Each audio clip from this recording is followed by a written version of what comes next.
Rafsan the ছোট ভাইয়ের বিরুদ্ধে গ্রেপ্তারি পরোয়ানা জারি। রাফসান দ্য ছোট ভাই নামে পরিচিত কন্টেন্ট নির্মাতা ইফতেখার রাফসানের বিরুদ্ধে গ্রেপ্তারি পরোয়ানা জারি করেছেন ঢাকার একটি আদালত। কর্তৃপক্ষের অনুমোদন ছাড়াই ব্লু ড্রিঙ্কস নামে একটি পানীয় বাজারজাত করার অভিযোগে তার বিরুদ্ধে এ মামলা হয়।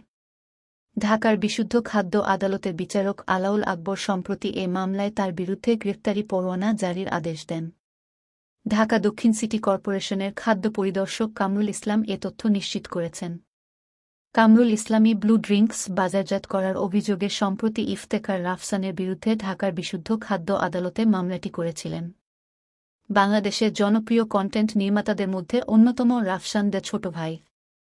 সামাজিক যোগাযোগ মাধ্যমে তার লাখ লাখ অনুসারী রয়েছে।